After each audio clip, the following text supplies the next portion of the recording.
Welcome to Days of Roar, a Detroit Tiger podcast brought to you by the Detroit Free Press. My name is Mark Gorash, and I am here with Tigers beat writer Evan Petzold, coming off not too terrible week of baseball. Tigers were 4-3, took 3 of 4 out from Minnesota, lost 2 of 3 to Boston, played some very good baseball games against Minnesota, played some very bad baseball games against Boston.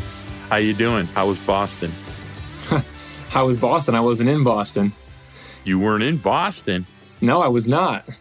I was not in Boston, but I was at Comerica Park for the series against the Twins. And I guess we should start there because we had talked about it the night of the first game of the series. I mean, I called you and I said, man, you remember last episode and the rant that I had about how, it's not getting any better. And you said, Ev, when they lose a game like this, they always figure out a way to turn it around. They give you some type of belief, and then, it all goes right down the drain again. And I said, no, I think this is it this time. This is the final straw. Like, it's only going to get worse. Like, there's no way.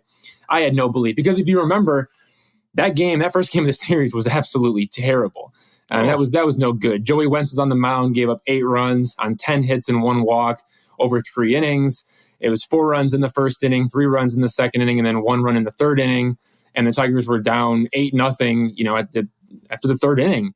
And, Nick Maton hits a home run in the bottom of the 9th inning to kind of, make the score look a little bit better than it really was. But the Tigers were down 9-0 going into the bottom of the 9th. And it was some bad baseball. And it was a bad pitching performance from Joey Wentz in particular. And the bullpen, kind of saved the day the way that Bo Brisky was able to throw and Tyler Holton and Jason Foley came in and did his thing. Alex Lang, he had his 3 walks again. We're just so used to that these days. And Zach Short had to pitch to finish things out, lowered his ERA to 1.80 in a handful of appearances. But still, that game happens, Mark, and I call you and I'm like, dude, it's over. This is ridiculous. Like, I went on my rant and everybody heard it on the pod last week. And this is exactly what I'm talking about. And you tell me they're going to turn it around, and then they go out and they win 6-0 against the Twins. Then they win 9-5. Then they win 3-0. So 2 shutouts within, 3 days, and then also a 9 spot on offense. And then I was like, okay, shoot, like here they are. And so obviously, what happens in Boston happens in Boston. I wasn't on that trip. There's going to be a few trips down the stretch here just because of where the Tigers are at in the standings that I won't be making. Also, I get married in September. So got some big life things coming up to make sure that I'm able to, be prepared for all of those things here at home. But just to kind of update people on where the Tigers are at, they're 8 games out in the American League Central.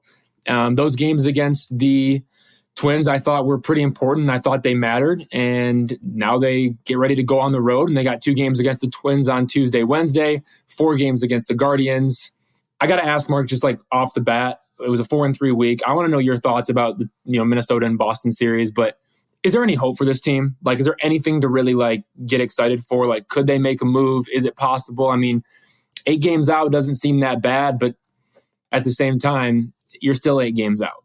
Evan Petzold, this is our 24th episode. We've talked a lot of baseball, you and I, over time. Are you actually asking me this question seriously? Because you know what my answer is. There's no chance they're climbing back in this. But they sucked me back in. That's what I was saying, that same thing on the pod last week. And then I was saying the same thing on Monday after the loss when I called you. And then they sucked me back in.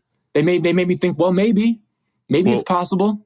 I had something I wanted to discuss this week, and we will discuss it later. And this is a perfect time to set it up, which is, how bad are the Minnesota Twins?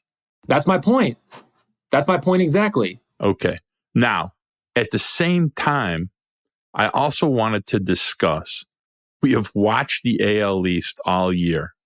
They have used the Detroit Tigers as a rag doll for the entire season.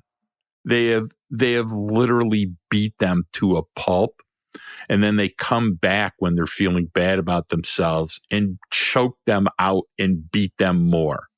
So we're going to talk about this later, but the Tigers are in a terrible division. And so when they play teams within their division, sometimes you go, yeah, we're not that bad.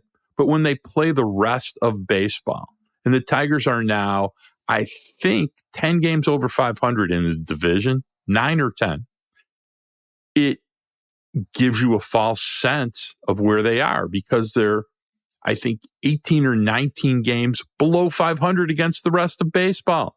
So the bottom line is, in just watching them play Boston, who is not a great team, but a decent team, all right, who is 6 games over 500 and actually legitimately in the wild card race. The difference between the teams and even the secondary players on both teams was massive. And, the bottom line is Detroit has 4 legitimate major league players in their lineup, and the rest is a prayer. You don't know what you're getting from day to day. So just to make sure people, well, go ahead. So when you ask me, do they have a legitimate chance?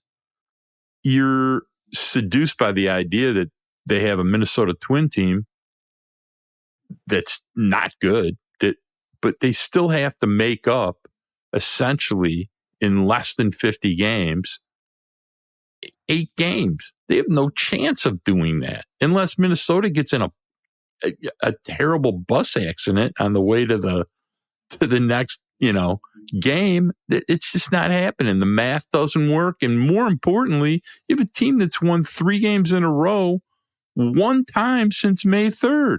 So how are you going to make up the ground? No, it's a good point. And just to make sure people understand exactly where the Tigers are at, 53-65 is the record right now. 8 games back in the American League Central, 12 games back in the wild card chase. I don't think there's any chance, but then again, they make me believe when I see, 3 straight wins against the Twins and the way in which they do it, and they look sharp and they play clean baseball, and then next thing you know, they're not doing that. I do have a quick quiz for you, Mark, if you want to be quizzed on something. Mm-hmm. You mentioned the American League East. I know we have a little bit more to talk about that, maybe a little bit more specifically into what some of these teams do well, like the Baltimore Orioles, the Tampa Bay Rays, Toronto Blue Jays, and Boston Red Sox specifically. But the Tigers have played 25 games against the American League East. No cheating here. I want to know what you really think. How many games have the Tigers won? 25 games against the AL East. 7. They've won 5. They're 5-20 against the American League East. And there you go. 15. And they're 21-13 against the Central. They are 21-13 against their own division. Yeah. So they're 20 below 500 against the rest of baseball. It's rough. So they're actually 5 below against the other teams besides the AL Central and the AL East. So still not good. Bottom line, not a really good baseball team. And down a starting pitcher because they traded Michael Lorenzen to Philadelphia where he pitched a no-hitter. And shout out to him. Hey, look, we got to give Scott Harris and the Tigers credit for it. I think you can bundle Chris Fetter, Robin Lund in that mix as well. When we talked about the trade deadline, obviously it was dominated by the Erod conversation and that whole saga and the situation revolving him invoking his no-trade clause and, blocking the trade to the Los Angeles Dodgers. But you do got to give the Tigers a lot of credit for what they did with Michael Lorenzen. And we've talked about it over and over again. I mean, that's what Scott Harris does. He was more of a pitching guy in Chicago. We saw what he did with San Francisco and the Giants, when they were able to get a bunch of pitchers in there on short-term deals, make them really good. And then they brought him back for multi-year deals sometimes. And I think you got to tip the cap there. And I think that's something that you have to be excited about if you're a Tigers fan, is that we have guys like that. That's the thing. If you're a Tigers fan, this needs to be your mindset. We have Chris Fetter, we have Robin Lund, and we have a guy in the front office at the very, very top who can go out there and find pitchers that those 2 guys can optimize. I think that's a huge plus. Well, he found 2 pitchers that he could optimize. And I think we're leaving out the part where he paid Matthew Boyd $10 million. And I facepalmed the moment he did that. And it turned out to be what we expected it to be. Hey, but we talk about it all the time. How many times do you have to be right? Also, no one really knew that Matthew Boyd was going to get injured. Obviously, he was coming off the injury. I understand that, but there was no guarantee that this guy's going to get injured. And if he hadn't been injured, they would have been able to trade him for at least something, either, marketing him as a reliever, a starter, or kind of a hybrid between the two. The fact is, he got hurt. It wasn't like he had no trade value. Chase and Shreve, who we're going to talk about, had no trade value. There's a little bit of a difference there. Now, Shreve was a minor league deal. Tyler Holton was a waiver claim. Holton, great pickup. But the fact that you go out there and you sign 2 free agent starting pitchers, one of them gets hurt, it's not an underperformance issue. Granted, he wasn't performing great, but also he was dealing with something the entire time. He said he never really felt right. He was always trying to get back to himself. That's how Matthew Boyd talked about his season, pre-Tommy John. And then you have Michael Lorenzen, who you're able to go out there and you develop into a pretty damn good pitcher. And it's not just like, oh yeah, we made him better. Like, we're not going to tell you how. It's like, no, like the proof is in the pudding. Go look at the pitch mix and the way that it changed from last season with the Los Angeles Angels to now with the Detroit Tigers. And I understand that he had, Lorenzen had kind of started to figure some of that out down the stretch with the Angels, but the Tigers helped him put polish on it.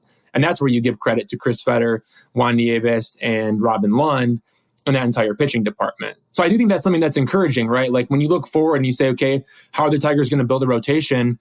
I'm not worried about how they're going to build a rotation.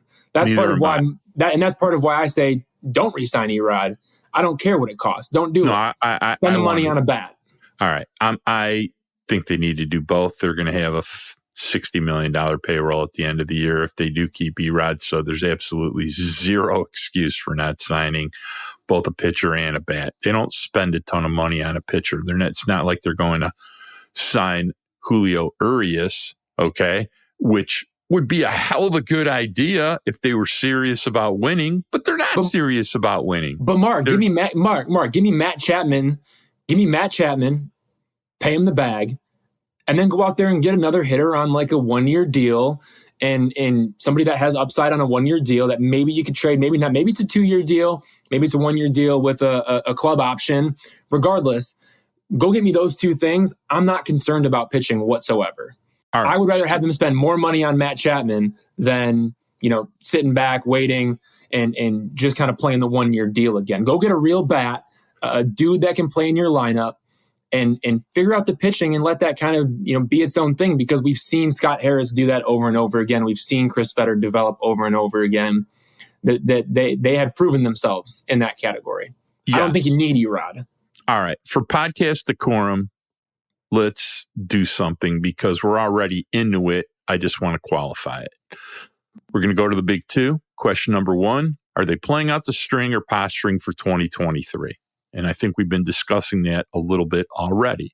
So are they playing out the string or are they posturing, for 2024? Go ahead. I mean, I want to know where you sit on this. Like as a somebody who's sitting back and is the casual fan that's, more watching from afar, like what sense do you get? Because for me, I get the sense that this team is they're sticking to their mantra of like win every game, win today's game. They believe it. You have guys that are talking about the playoffs still. Spencer Torkelson had an interesting quote about that recently where he said, hey, look, like the Twins are a good team. Cleveland's a good team. And now you can debate him on those things.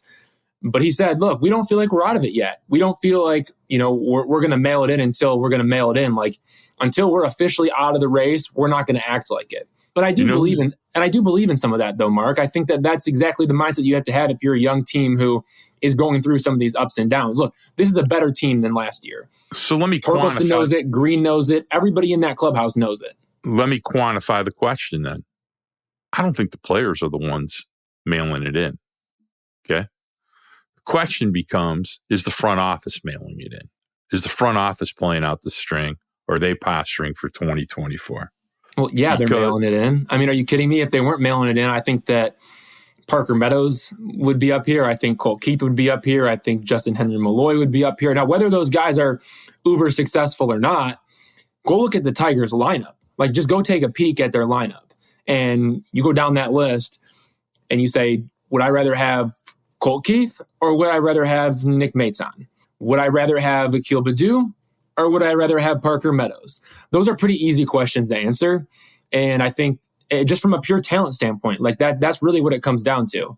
I don't care if they're not super refined against certain pitchers or they're still trying to develop or learn in the minor leagues. Like I get all that. Like I understand that you want them to get up here and stick up here, but there's not much season left. So even if they get up here, they're really not going to stick up here. They're going to, play up here and then go into the offseason. So I don't think that I think that it's a little bit more of mailing it in from a front office standpoint, and that's just my opinion, only because we're not seeing guys that clearly have more raw talent maybe than players. And you know what? What happens if Kolke comes up and he rakes?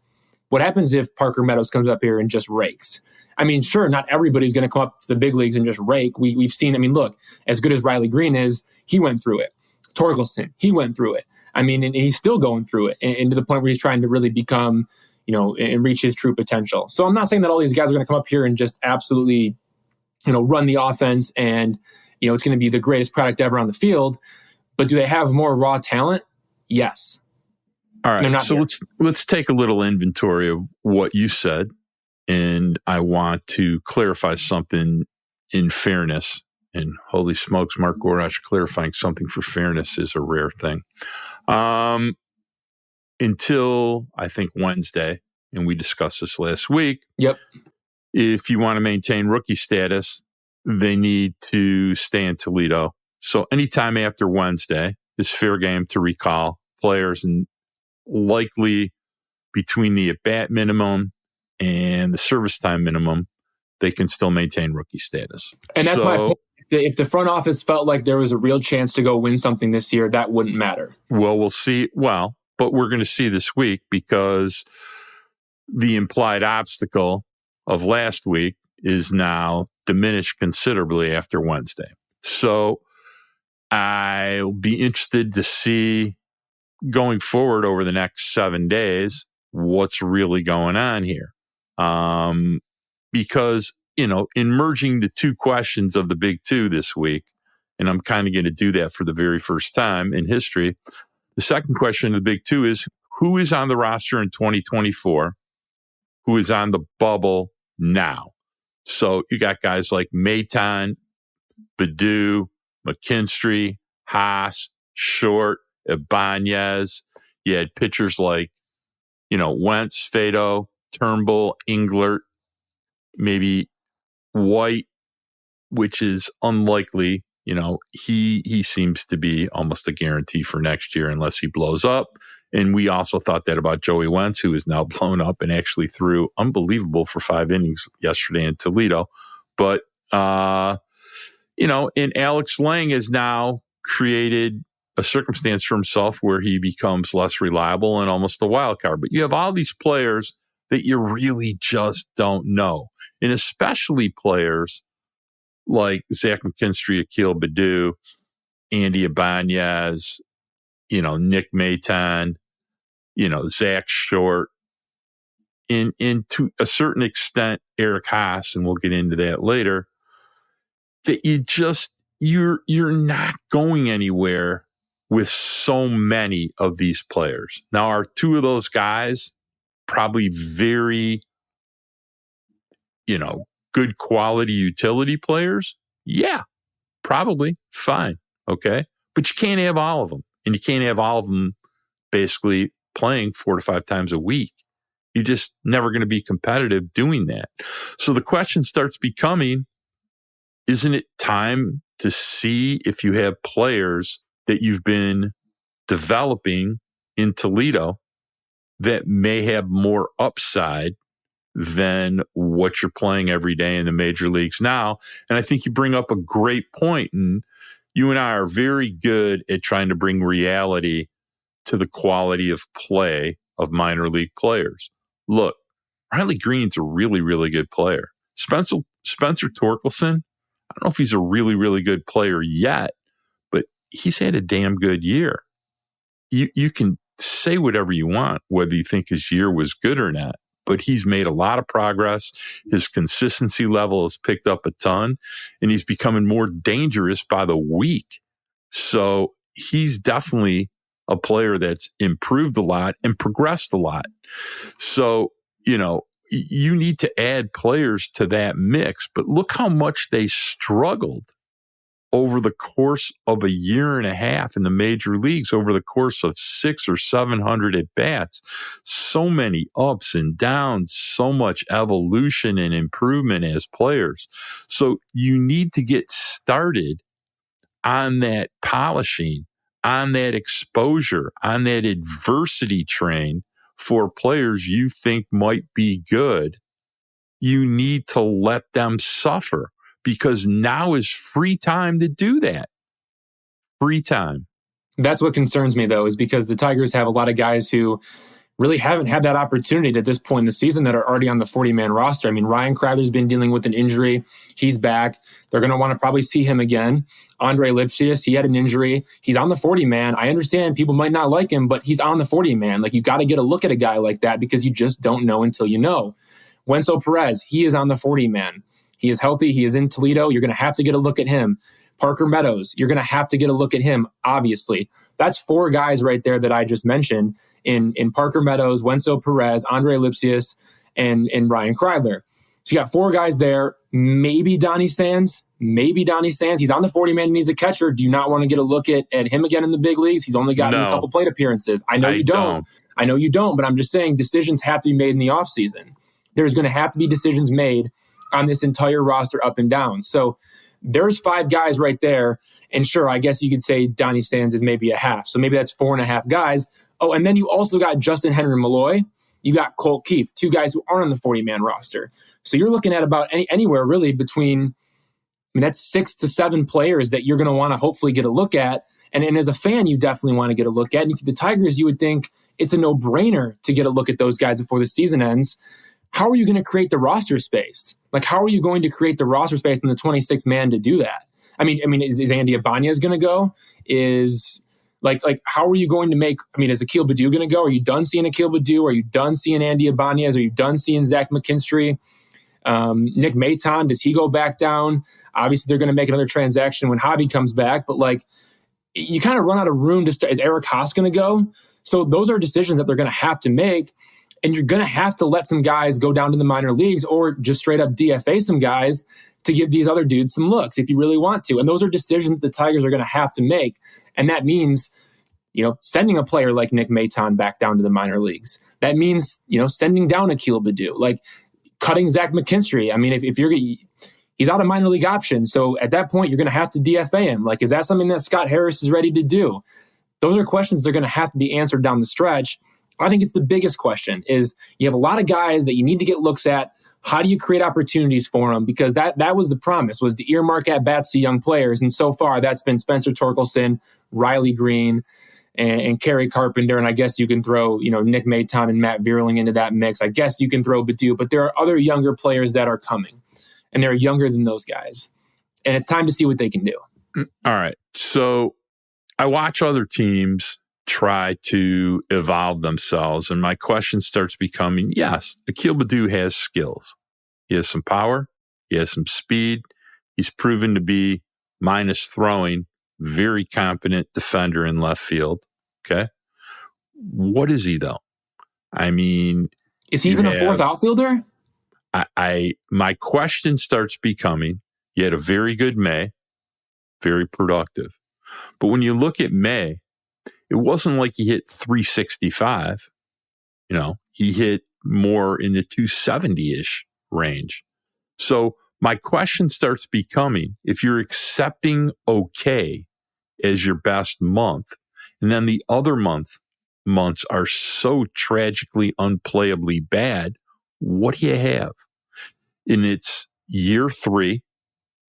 So if you're praying you get an acceptable month out of every 3 or 4 months, and the other 3 or 4 months are not real productive, what kind of player do you have? It's not year 1. It's not year 2. It's year 3. It's almost the end of year 3. And I feel the same way about Zach McKinstry. He's in the same boat with how much he's played in other organizations with the Dodgers and the Cubs before coming over to the Tigers, and he has one really good month. And you even go back and you look at his last 7 games right now where he's at. I mean, he's hitting 320 with 3 doubles. Here's the issue.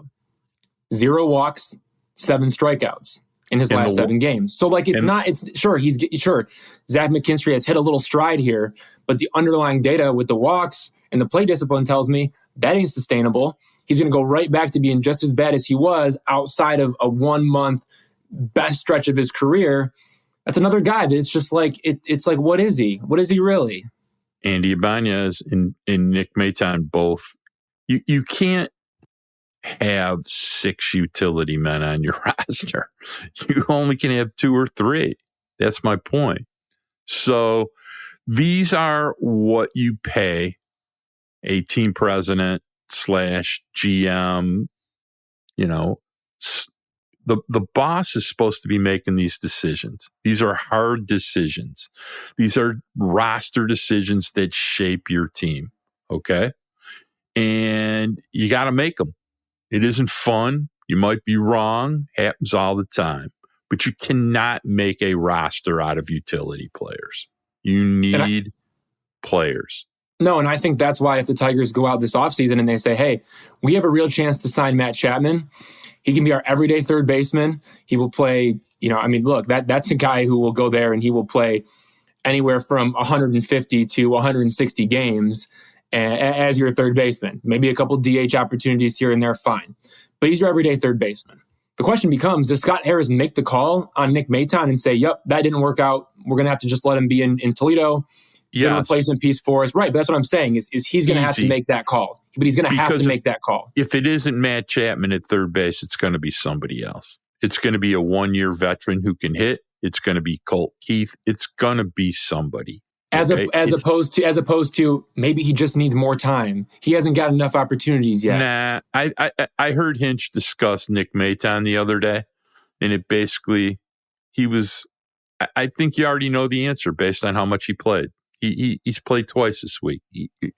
AJ Hinch does not think Nick Maton is an everyday player. At best, he's a utility player, and he's going to have to really hit a lot more to be that. He's not a good defender. Nick Maton is now descended into the abyss of playing time that kind of what he had in Philadelphia. The Tigers at least have made a decision, and Nick Maton's going to have to do a few hundred at-bats of hitting in Toledo to change their mind about just being a utility player. But didn't we know about Zach McKinstry too? Did we not? Like when that deal happened? Obviously, I know he got off to a hot start after a little rough stretch there. He got really hot. We apologized to him and all that, but now he's been back to just same old Zach McKinstry. Like, is it not the exact same thing? Like when that trade was made, didn't we all know exactly what Zach McKinstry was? In the same way that we all know what Nick Maton is now? But Zach McKinstry still stuck around. Listen, he gives you more, so I get it. But I'm dizzy going back and forth on Zach McKinstry between you and I. All right, look, we're going to discuss this more. We're going to take a break. We'll be right back.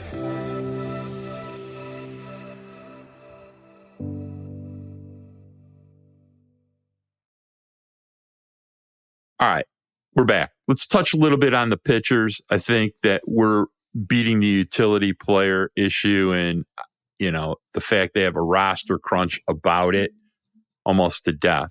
The other issues we have is, you got Joey Wentz, who was provided a huge opportunity and is basically pitched himself into a question mark, but still has some upside. And I think that he's going to have to pitch himself back from Toledo, going he's been forward. So bad. He's been horrendous. Alex Fado occasionally throws a good game, but I think we also are pretty familiar with what he is, and he's a depth starter at this point in time unless he improves pretty substantially from where we're at. You have Spencer Turnbull. Wait a second. Spencer's got some arm soreness because I think he lifted his luggage. Spencer's still experiencing command issues in Toledo, and he's doing exactly what he did here this year. He hasn't been good in 2 years. So I think anybody that's trying to tell me Spencer Turnbull's a good pitcher, I would say to you he pitched a no-hitter. So did Phil Humber. You got Mason Englert. Was not a huge Mason Englert guy. Another fringe bullpen piece. He was pretty good in spring training, though. If he can recreate the velo that he had there and then obviously the stuff, too, I think he's pretty nasty out of the pen. What did we learn this spring training? Mason Englert and Nick Maton were killing it. I think there's a lesson in that. Brendan White. I think Brendan White showed a lot of stuff, man. He has his issues once every 3 or 4 appearances, but the other 2 or 3 appearances are really damn good. What you learn about kid relievers, especially slider heavy kid relievers, is the first year you're inconsistent. Going forward, good chance the consistency improves and you really have a piece that you can really use. I think Jason Foley is a great example of that. So I was just going to say, when you mentioned Brendan White, I was going to say he kind of reminds me a little bit of Jason Foley, not with the pitch mix and kind of what it looks like, but more in the sense of the mindset. Like, I do think that there is an element of Brendan White where he just needs to believe and understand that, like, his stuff is good enough. He doesn't have to tinker with things over and over again. Like, go out there with the pitches that you have, keep it simple, and you're going to be just fine. Like, I do think there is a part of him that wants to tinker and tweak with every little thing, trying to read swings and then trying to make a subtle adjustment. For a guy like that, I think his stuff is so good. He just needs to throw the ball and he just needs to pitch. And that's what it really comes down to. Yeah, agree 100%. I think Brisky don't try to do too much. And I think Brisky's a little bit in that, mode also. How great has he been? It's been very, very good, but I still think as a reliever, he's gaining experience and he's learning how to pitch back to back. He's learning how to pitch and leverage. I thought it was fascinating, and it gives us a chance to dovetail into a question you and I both have had for a while, which is the other day, Matt Manning. I'm a pretty big Matt Manning fan. I've been very frustrated with Matt Manning's pitching aptitude. That's my nice way of saying it. Pitching aptitude. Lately, especially this year, but what I found interesting was Matt Manning allowed 1 hit in 5 innings. Brisky came in, threw 2 miles an hour harder, and gave up 4 singles. So if you want to understand the art of pitching, and rest in peace to the great Jim Price, it's not just how hard you throw. It's where you throw. It's the movement. It's the extension. It's the sequencing. It's the pitch execution. So I think Bo Brisky is in a learning curve about some of those things. It's been pretty good. Let's touch on Matt Manning here for a second, because I don't know if we saw an epiphany the other day. I'm hoping we did, because my feeling about it. I've been pretty frustrated about it. I think he's the most stubborn pitcher in many a year in Detroit. Self-sabotages himself by thinking often he's something he's not, and he refuses to go to his strengths as much as he needs to. I think Chris Fetter, no matter what anyone wants to tell you, walked out to the mound in the 2nd inning, and it wasn't like, "Oh, Matt, it's okay. Everything is going to be all right, son." I think it was much more like, "Listen, dummy. Fastballs. Throw fastballs. Locate them. Throw them. You're getting away from the game plan. I'm tired of this crap. Throw fastballs." Because how many fastballs did he throw after Chris Fetter came to the mound? Yep. I'm not sure he spun. I think he spun 1 pitch the rest of the inning. Fastball, fastball, fastball, fastball, fastball. And guess what? You know who was happy about that? Mark Gorash was really happy about that. I think, Mark, Matt Manning is caught in between. I think he has been for a long time. I think he's always been trying to develop really a second and a third pitch, because the fastball is so good, but he knows that he needs other pitches because he doesn't want to be fastball heavy. I think he wants to be a strikeout pitcher, and who doesn't? But I think he wants to go out there and get a ton of Ks, rack them up, and be that dude. Be that top of the rotation. I'm going to pound it down your throat. I'm going to strike you out. I'm going to rack up 7, 8, 9 strikeouts a game. And he just doesn't have that kind of stuff to do it. Like, he doesn't have it. And he wants to be that guy. Who doesn't? I mean, he's a guy that, look who he was compared to coming up in the minor leagues. I mean, he was compared to some great strikeout pitchers because that curveball was so good. Curveball not as good, finds the slider. And when he has it, he can get some strikeouts, sure. But at the same time, like, it's still not a great strikeout weapon. None of his stuff is. His slider has a 27% whiff rate. Like, he's not getting a ton of swings and misses on the slider compared to like a true strikeout pitch. Last year, the slider had a 35.8% whiff rate. So his slider isn't as effective in terms of getting swings and misses. And I think that he wants to be a strikeout pitcher so badly. I think that's what he wants. And because of that, you go away from the fastball, you try to use your slider to get the strikeouts, and what happens? So I'm going to bring up two things. One, I think Matt Manning's slider in shape and pitch execution is much better.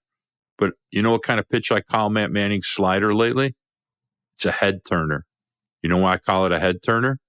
Because he's turning his head to look at the ball bouncing off the damn wall every time he leaves it in the middle of the plate. He did that 4 times the other day.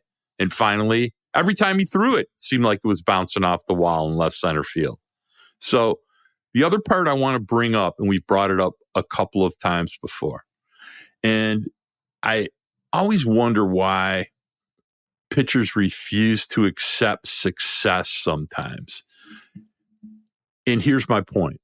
Last year, Savant likes to rate the effectiveness of pitches.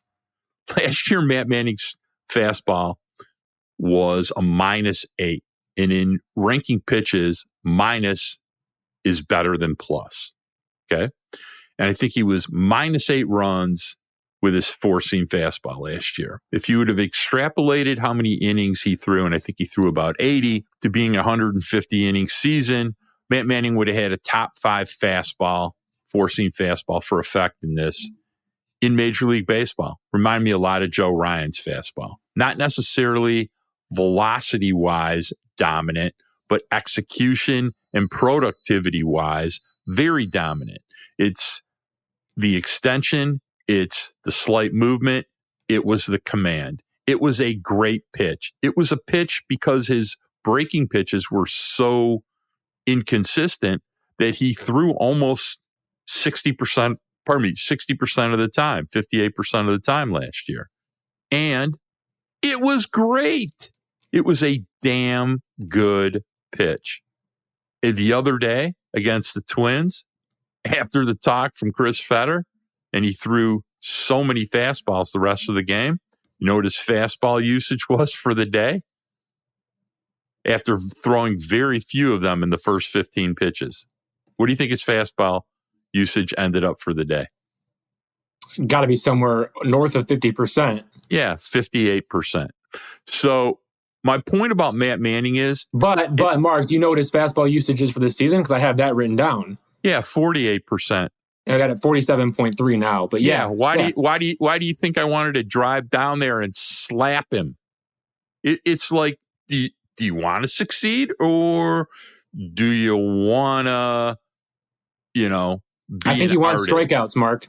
Yeah, well, I don't care about strikeouts. You know what kind of outs I care about? Outs. I don't care about strikeouts. You sound like AJ Hinch right now. Yeah. You know who doesn't care about strikeouts? AJ Hinch. He cares about outs. Okay? And this is the conundrum of Matt Manning. The good news for the Detroit Tigers is if they're frustrated by Matt Manning and they don't want Matt Manning anymore, other teams are going to do the same data dive that you and I are doing right now. The Tampas, the Dodgers, the Mariners, all kinds of smart pitching-rich teams. They're going to look at Matt Manning and go, I can fix this guy. And I have no idea whether they will offer Scott Harris fair value, because you only get fair value if teams respect you as a team president. And after what went on at the trade deadline, I can't tell you the respect level is what it was before the trade deadline. But you got to understand, Mark, people respect the Tigers in their pitching development. So wouldn't you look at his Savant page and immediately look at all the blue on the percentile rankings and say 4 percentile? He ranks in the 4 percentile for chase rate, the 4 percentile for whiff rate, the 9th percentile for strikeout rate. Walks aren't that bad, but like expected batting average, 27th percentile, expected slugging percentage, 7th percentile, barrel rate, 9th percentile. Wouldn't you look at all those things and say, yeah, I'm not going to trade the farm for that guy. I'm not giving up that much for that guy. I don't really need that guy. I can go find that guy. I can go look in free agency. I can find that guy. I can find that guy maybe on a minor league deal and try to make him better. why am I going to give up my top prospects for a guy like Matt Manning, who the Tigers couldn't fix him with Chris Fetter, Robin Lund, Scott Harris?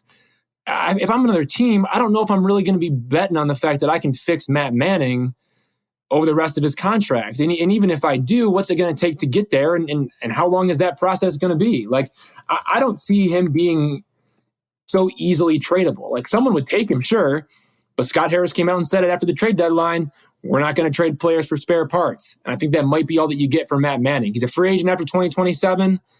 The clock continues to tick. And maybe you get 1 or 2 good years, but is it really worth it? Like, if it takes you a whole year to fix him, and then you finally get him fixed, and then you got to count on him to repeat it over and over and over again. Like, I don't know. I would just turn him into a ground ball pitcher. You think? Well, here, all I'll say to you is just keep in mind in 2022, for barrel percentage, he was in the 70th percentile. For hard hit rate, he was in the 60th percentile. So his slider was also missing more bats. Well, his slider was missing more bats because his fastball was dominating more. Okay. He had a 197 batting average against with his four-seam fastball in 2022, as opposed to what it is this year, which is, a super hittable. Hold on. Excuse me for a second. Oh, it actually dropped. Now it's down to 232. It was almost over 250 before the last start. My point is, go look at the percentile rankings from 2021, 2022, and 2023. If you folks at home or on the road, if you want to pull over for this one, you might need to.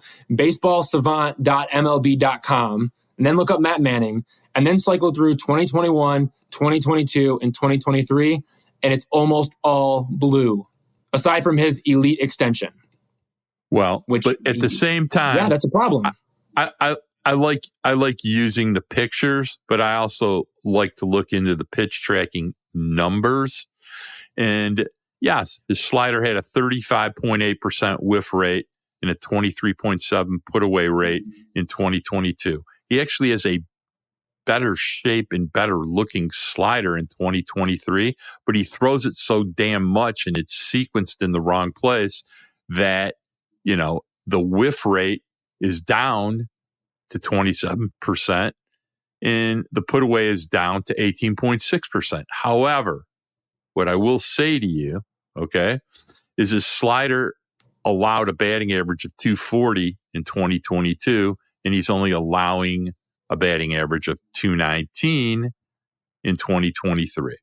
So he may not be putting away as many people, but he is allowing fewer hits, and his X batting average is also lower. Now his slugging that's what I was just going to say. I was just going to say massive because when he's making a mistake with the pitch, he's leaving it in the middle of the plate. And as I said earlier, all it did, as an example against the Twins, was bounce off the left field wall. Okay? 420 to 469. Yeah, it's a head turner, but it's a head turner as you turn and look at it bouncing off the wall. Okay, so my point is, some of this is sequencing, some of it's command. The bottom line is he needs to throw his damn fastball more, and he found out about that this week. And I will be shocked if in the next start he does not throw more fastballs. And he needs to attack with them, and he needs to try to bully people with it. And that was why he was successful last year. It's curious that he's never tried it this year. I was flabbergasted how much his fastball usage was down, a pitch that was so effective for him. Anyways, it's enough. Matt Manning, we've devoted way more time to Matt Manning than he's deserved. It was a good discussion. I hope he listens to it. I can promise you he's heard the same thing from Chris Fetter, Robin Lund, and Juan Nieves that you and I just discussed. It's a puzzle, and that's part of my frustration with Matt Manning is I just wonder if he's a good listener. All right, we're going to take our last break. We'll be back in a second.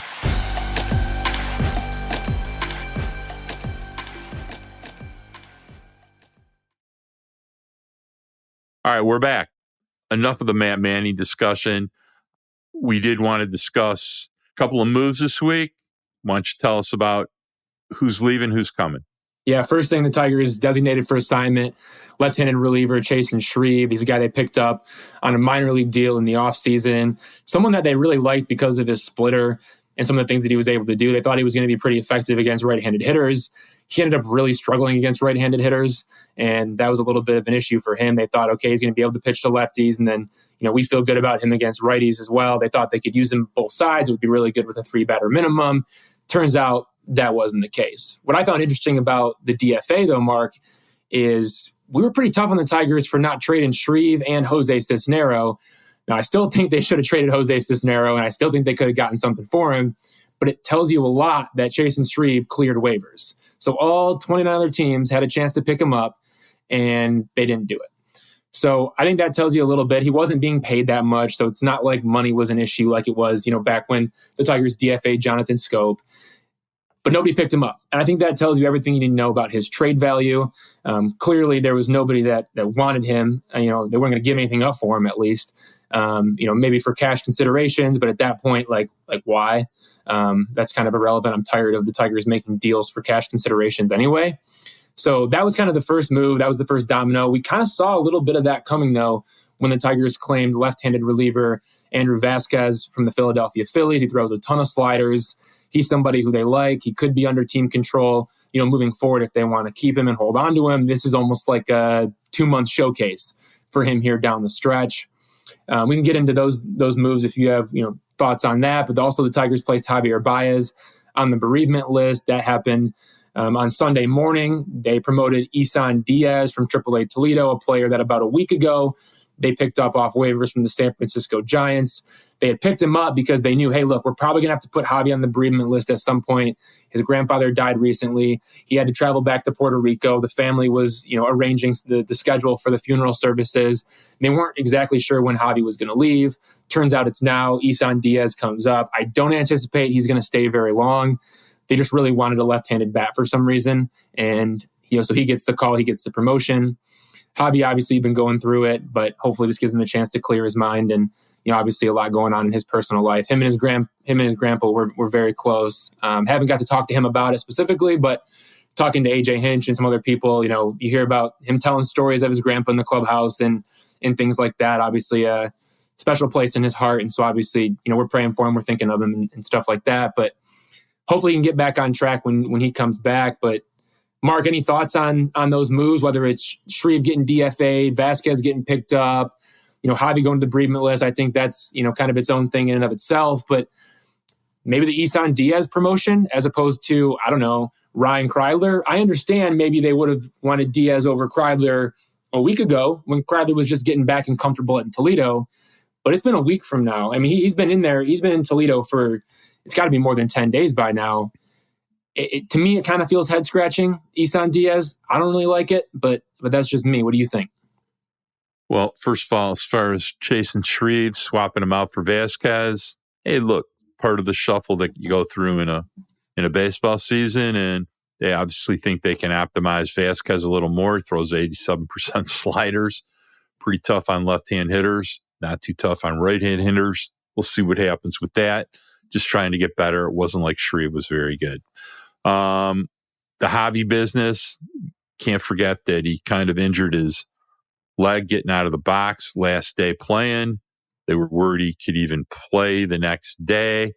C minor, be gone for a few days. Hopefully he feels better when he comes back. Just not doing much against the fastball. Just really fighting it. Somehow gets a good swing in when there's guys on base and runners in scoring position. I think his approach is a lot better. Just don't understand why he doesn't take that approach to other at-bats during the game, but that's a thought for another day. Look, I mean, Isan Diaz, holy smokes, man. I mean, a pretty notorious minor league AAA hitter, somebody that in every opportunity in the major leagues has sub 600 OPS his time. Not a great defender.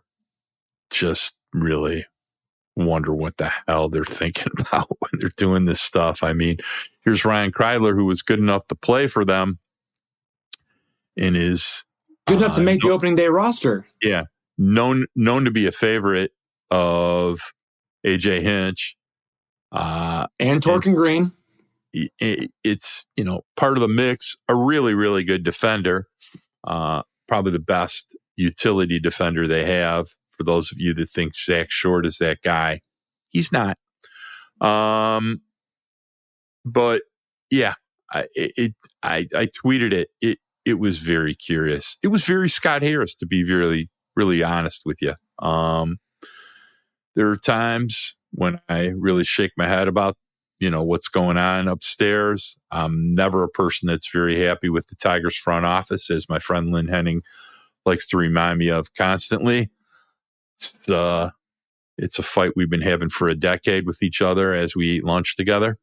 And, to be really honest with you, when you want to review track records about my unhappiness and why, and Lynn's unhappiness or happiness and why, if it was a football game, it would be about 73-6 right now in my favor. So, the bottom line is, Ryan Kreidler don't really understand what they're thinking unless they think they know what they have. So that's all going to be over. It's not even worth discussing at length very much, because Isan Diaz is going to be back at Toledo in about 4 days. And maybe DFA'd. Right, maybe DFA'd, and we're not even most likely DFA'd, to be really blunt about it. And, the time has come. I think this is a good time to transition into the point. The time has come for Scott Harris to start making some decisions. There really hasn't been too much this year that you can hang your hat on when you look back at his first year. He gets to think, I think a lot of people like what the draft was. It was pretty aggressive. It was high schoolish. They've done some things. I think we saw, Paul Wilson, we learned has a UCL strain this week, which I don't know if you saw that, Ev, but doubt that he throws until the instructs after the season, if then. But that's okay. I mean, kids get drafted with TJ all the time. So, if it's an issue.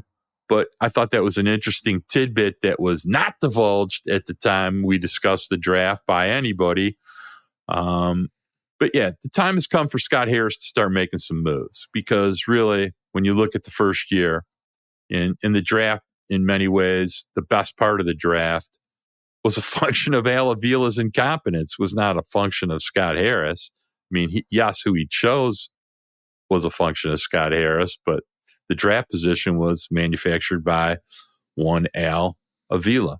So, Scott, need to start adding some players, need to start getting bolder, need to start making some moves, because when all you have to answer for your first year as team president is Tyler Holton, I think there's got to be some questions asked as to what's going on. Hopefully we can see a few players to see if they're bad or good or show some flashes. But, having a roster of 7 utility guys and suppressing minor league players that may be better in 2024, it's just really kind of curious to me. It doesn't make me feel good. Which is exactly why I went on my rant last week. So, it's part of the questions that you start asking yourself. And, a lot of times people don't like being second guessed in the press. They think people like us don't have informed opinions or nuanced opinions or professional opinions. And, I can tell you I'm sure some things that I would probably agree with about that. But at the same time, I think you and I are a lot more than just two guys talking about baseball on the internet. Both have a lot of experience and pretty sharp eyes. You're in the locker room, you watch every game. You are a professional beat writer, and I am a internet sensation baseball analyst, second guesser. I also think we're fair too. I mean, I think that's what really matters. Is like, it's one thing just to shout, but I also think it's important to back things up with the data and the information. Again, like I said, I think that the Michael Lorenzen trade, that should have all Tigers fans excited for what Scott Harris can do when it comes to acquiring Pitchers. Tyler Holton, same way. Zach McKinstry, we saw a little flash. Like, obviously there was a reason for that deal, when it was made. But aside from that, like, there isn't a lot to hang your hat on from an offensive standpoint. You want to talk about Matt Vierling? I'm not even going to get you started on that, Mark. Conversation for a different day. Utility player. I have a little bit of a different opinion. I think he's a really, really, really good fourth outfielder for you. But regardless, you look at Nick Maton, you look at Matt Vierling, you look at Donnie Sands. Like, we'll see what Justin Henry Malloy is, but we're going to see, what can Scott Harris do when it comes to acquiring and developing hitters and developing position players? Because so far I'm not super enthused about it, but I am about the pitching. I think that's very impressive. I love what you did going out and getting Michael Lorenzen. Very, very good. Now, look, I've done this very, very few times this season, but I want to bring up something just from a validity standpoint. And it's not tooting our own horns. It's just trying to explain to people, we may have some viewpoint that's pretty useful. When they traded for Donnie Sands, what was the first thing I told you about Donnie Sands? He's late. Couldn't hit, couldn't pull the baseball. He had way too much leg kick. Everything he hit was to right field, and didn't think too much of it once I dove into it.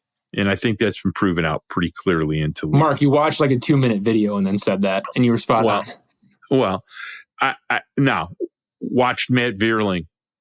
What did I tell you? He had a weird hand wrap behind him, couldn't pull the baseball, didn't really hit for power very often, although he could hit the ball hard, didn't do it that often, didn't pull the ball, wasn't too enthused about it. And look what he did. Look what he does. He singles to right field. He's got a 117 ISO, doesn't hit with men on base, and he's pretty powerless. Okay. But I think he's productive in the sense of getting on base. I think you got to give him some value there. He's okay, but he's exactly the same player he was in Philly, just with more opportunity. Yeah, that's true. Okay? So the bottom line is, Nick Maton, what did I tell you about Nick Maton right when they went out and got him? I made a mistake on Nick Maton. But what did I tell you about him? Remember, I went through it with you in the offseason. I said, hey, look, here's the deal. Here's exactly what he can hit. Here's exactly what he can't hit. Here's exactly where he's going to hit the ball. Here's exactly where he will not hit the ball. It's been worse. Yeah, it got worse because he tried to swing his way out of it, and he had more opportunities.